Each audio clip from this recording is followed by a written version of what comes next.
नमस्कार दोस्तों। आज हम सुभद्रा कुमारी चौहान की लिखी कहानी कल्याणी सुनेंगे रेणु की आवाज में।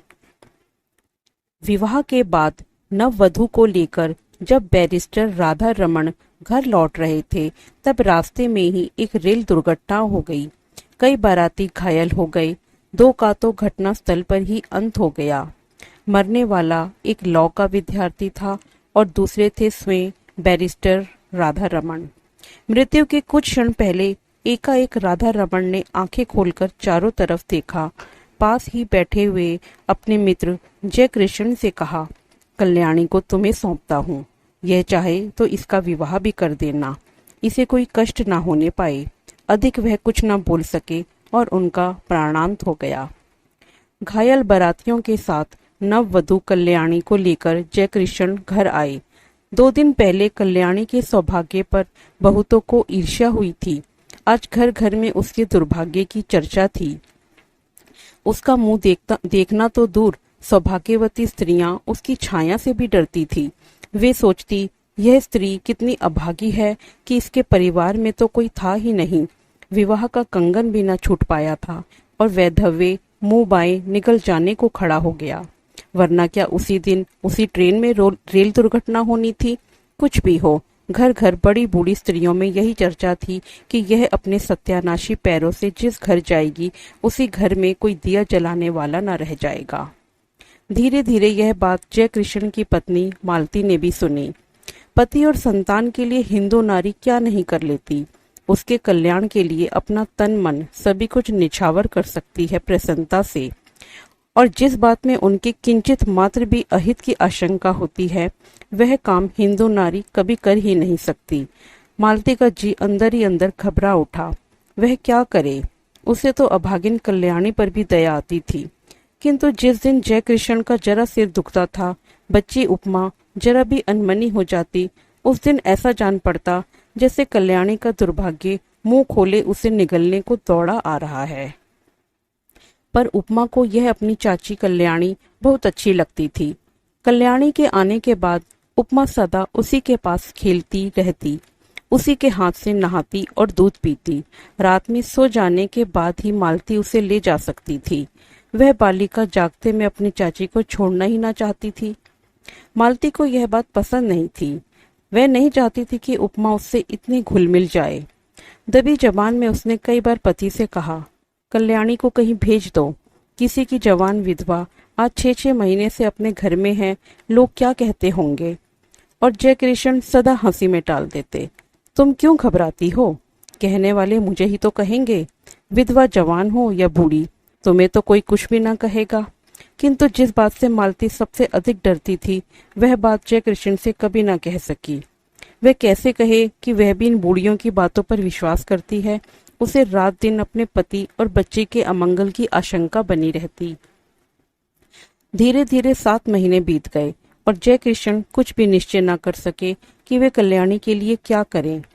एक दिन नगर के किसी प्रतिष्ठित व्यक्ति के मर जाने से ऑफिस बंद हो गया और वे समय से पहले घर आ गए।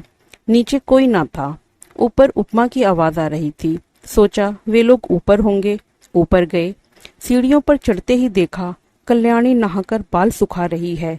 खूब लंबे घने केले केशों के बीच गोरा गोरा मुंह बिल्कुल चांद सा लग रहा था। बड़ी बड़ी आंखों में एक विशेष प्रकार का आकर्षण था। ऐसा सौंदर्य तो जयकृष्ण ने कभी देखा ही ना था। अंग प्रत्यंग से यौवन जैसे फूटा सा पड़ता था। क्षण भर निहारने का लोभ जयकृष्ण संवरण न कर सके और तभी कल्याणी की नजर जयकृष्ण पर पड़ी। उसने सिर ढक लिया। लज्जा की लाली उसके चेहरे पर दौड़ गई। उसका सौंदर्य दूना हो गया। इधर जय कृष्ण का अधीर मन बेकाबू हो चला। वे अब सीढ़ियों से ऊपर जाकर कुर्सी पर बैठ गए। कल्याणी से बोले, मुझे तुमसे कुछ बात करनी है कल्याणी। कल्याणी मरी जा रही थी। वह नहीं चाहती थी कि जय कृष्ण उससे ऐसे समय में कोई भी बात करे जब मालती घर में नहीं है। बात चाहे कुछ भी ना हो, पर मालती को संदेह जरूर होगा। यह कल्याणी जानती थी। वह इसलिए चुप थी। पर जय कृष्ण फिर बोले। उनकी आवाज भारी और स्वर कांप रहा था। कल्याणी, मृत्यु के समय राधा रमन तुम्हें मेरे हाथों सौंप गए हैं। मेरा कर्तव्य तुम्हें सुखी बनाना है, किंतु सुख का मार्ग तुम्हें ही निश्चित करना होगा। कल्याणी ने आंखें उठाकर जय कृष्ण की तरफ देखा, किंतु देख ना सकी। उनकी आंखों में उसने कुछ देखा। उसे अच्छी तरह न जान सकी कि क्या था, किंतु उस दृष्टि में कुछ था जिससे कल्याणी सिहर उठी। एक प्रकार की बिजली सी उसके सारे शरीर में दौड़ गई। यह उसका पहला अनुभव था। कल्याणी ने कहा, आप जो ठीक समझें करें, मैं कुछ नहीं जानती। अच्छा होता कि आप बहन जी के आने पर मुझसे बातें करते। वे सुशीला बहन जी के घर गई हैं। अच्छा, उनके आने पर ही मैं बात करूंगा कल्याणी, कहते हुए जयकृष्ण बाहर चले गए। मालती को यह बात मालूम होगी या स्वयं कल्याणी कह देगी, किंतु अगर आते ही उपमा ने कह दिया कि बाबू चाची के पास ऊपर बैठे थे तो तुरंत तूफान खड़ा हो जाएगा। इसीलिए कल्याणी उसे कहानी कहकर बहलाने लगी। कल्याणी को लेकर कभी घर में तूफान खड़ा हो जाता तब उसका जी चाहता था कि धरती फटे और वह समा जाए। वह नहीं चाहती थी कि वह उनके सुखमय जीवन में विषाद का कारण बने, इसीलिए सबसे छिपी छिपी रहती थी। वह यही चाहती थी कि किसी को उसके अस्तित्व का पता न चले। अभागिन नारी, जिसे परमात्मा ने सौंदर्य देते समय इतनी उदारता दिखलाई थी, उसके भाग्य में सुख का एक क्षण भी न लिखा था।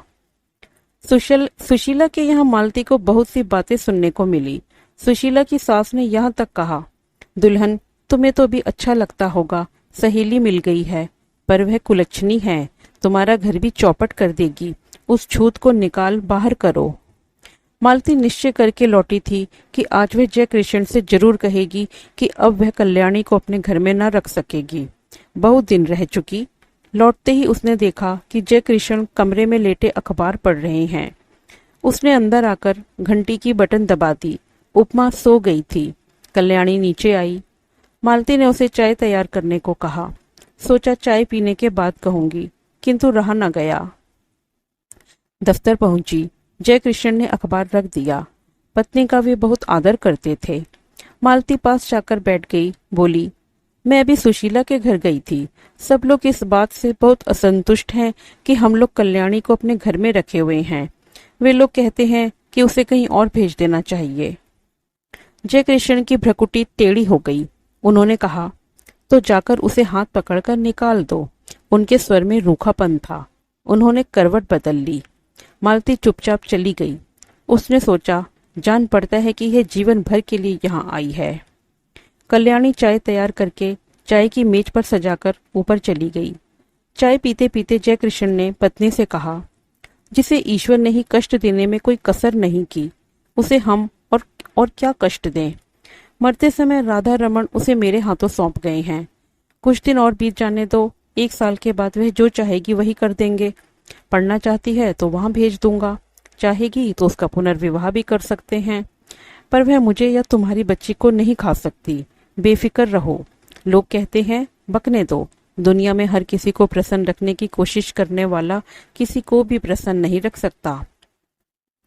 मालती बोली, मैं ये नहीं कहती कि उसे आज ही कहीं भेज दो, पर 15 दिन बाद मुझे माँ के घर जाना पड़ेगा। मेरी भतीजी का ब्याह है। कल्याणी यहाँ अकेली रहेगी। जय कृष्ण बोले, अकेली क्यों रहेगी, उसे भी साथ ले जाना। मालती ने उत्तर दिया, साथ कैसे ले जाऊंगी। सगुन साइत के दिन लड़की पर इसकी छाया पड़ी तो लोग तो बड़ी बूढ़ी विधवा की छाया से भी हल्दी चढ़ी लड़की को बचाते हैं। फिर जान ना पहचान ऐसी स्त्री को जबरदस्ती उनका मेहमान क्यों बनाऊं, उन्हें अच्छा ना लगे तो। जय कृष्ण खींचकर बोले, तो फिर कल्याणी यहीं रहेगी।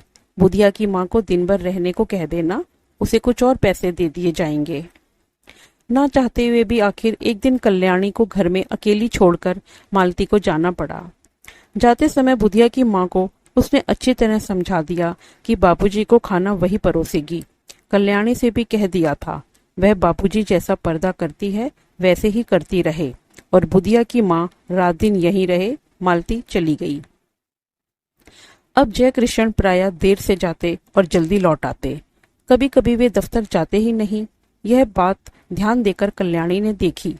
बुधिया की माँ जो चौकीदारी पर नियुक्त थी, वह कुछ समझ न सकी। पहले ही दिन खाना परोसने गई थी। जय कृष्ण की एक डांट लगते ही लौटकर बोली, बहू तुम ही परोसो, मुझसे ना बनेगा, बाबूजी खुद शांत है। कल्याणी को खाना परोसकर खिलाना ही पड़ा। यही तो जयकृष्ण चाहते थे। खाना खाते खाते जयकृष्ण बोले, कल्याणी तुमने अपने भविष्य के विषय में क्या निश्चित किया है, कुछ कहोगी? कल्याणी संकोच के साथ बोली, मैं क्या निश्चय करने लायक हूँ, मुझे दुनिया का अनुभव ही क्या है। गांव में विधवा मौसी के साथ रहती थी। एक दिन वहीं सुना कि मेरा विवाह होने वाला है। किससे होने वाला है नहीं जानती थी। फिर आप लोग ब्याहने आए और जो कुछ हुआ सब आपके सामने है। तब से आपके ही आश्रय में हूँ। आपको छोड़कर, आपके इस घर को छोड़कर कहीं कोई मेरा अपना नहीं है। सुना है विधवा मौसी भी अभी संसार में नहीं है। फिर मैं क्या निश्चय करूं, आप ही कहिए। जयकृष्ण बोले, शादी होना ना होना दोनों बराबर हैं। पति की तुमने अच्छी तरह शायद शक्ल भी ना देखी होगी। पुनर्विवाह करना चाहोगी? कल्याणी बोली, पुनर्विवाह?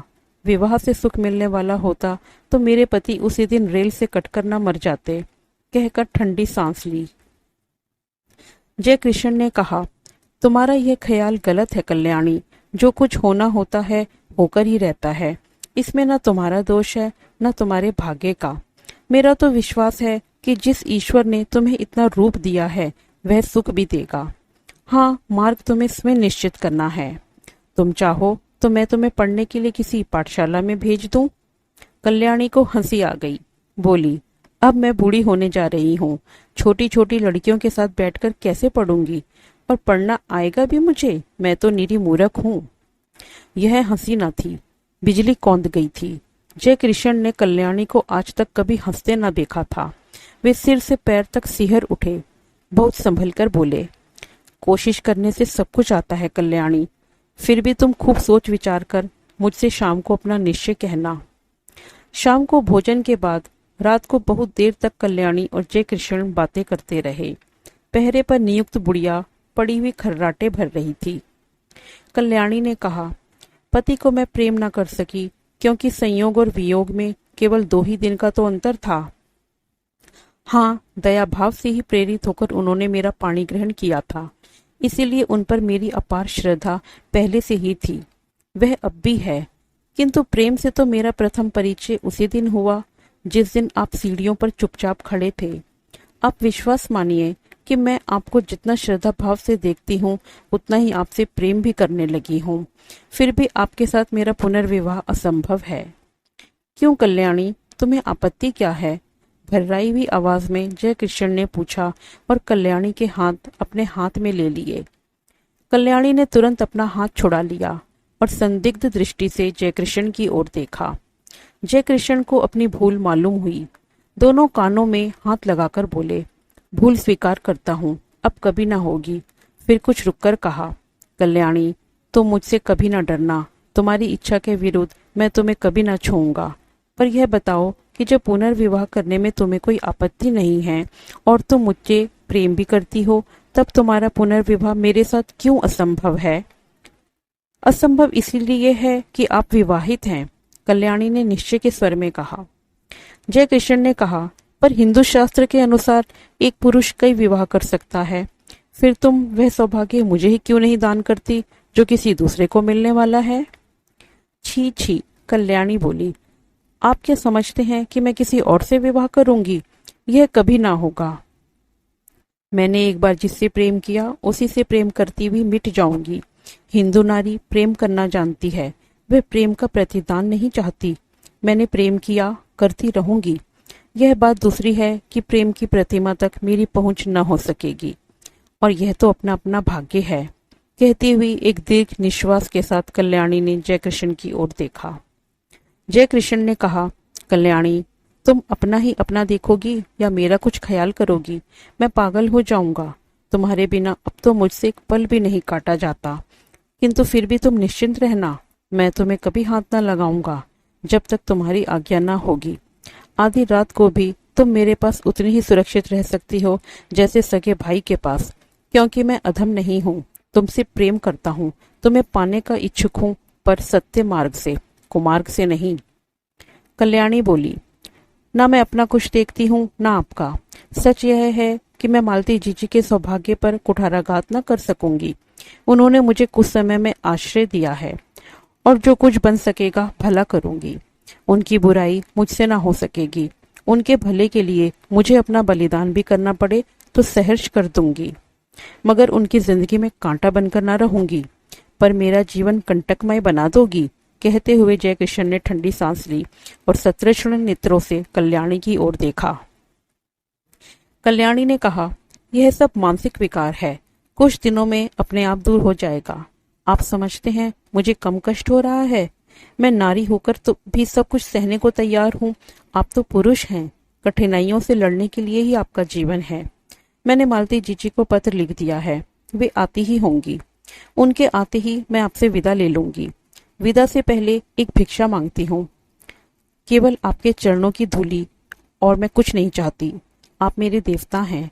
जयकिशन के पैरों के नीचे से जैसे धरती खिसक गई हो। घबराकर बोले, तुमने मालती को पत्र कब और क्या लिखा? लिखने से पहले मुझसे पूछा क्यों नहीं?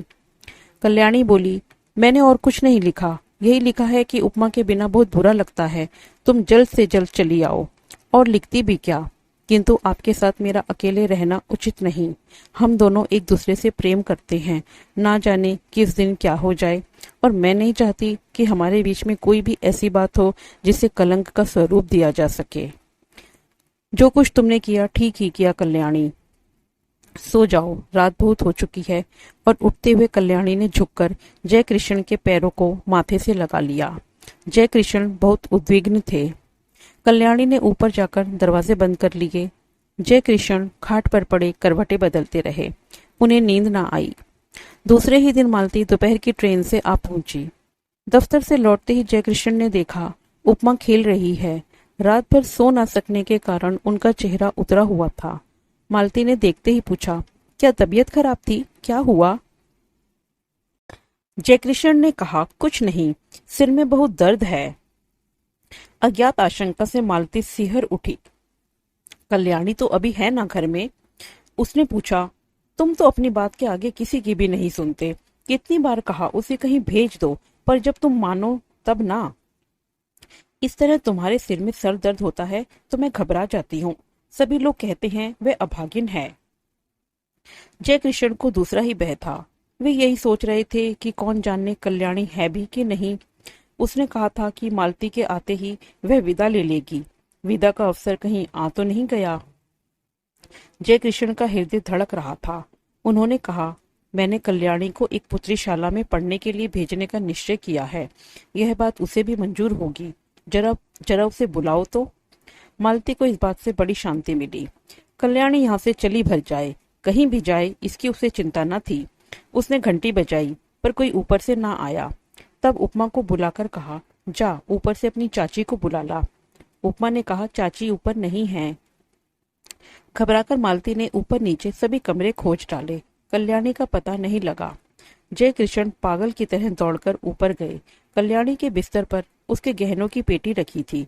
उसके नीचे एक पत्र लिखा था, जाती हूँ। अपनी उपस्थिति से आप लोगों को जो कष्ट दिया या मुझसे जो अपराध हुए उनके लिए क्षमा कीजिएगा। मेरी खोज न कीजिएगा, व्यर्थ होगी। मेरे ये गहने उपमा के लिए हैं। अभागिन कल्याणी। तो दोस्तों, ये थी हमारी कहानी कल्याणी। आशा करती हूँ आपको ये कहानी पसंद आई होगी। इसे लाइक कीजिए, शेयर कीजिए और सब्सक्राइब कीजिए। धन्यवाद।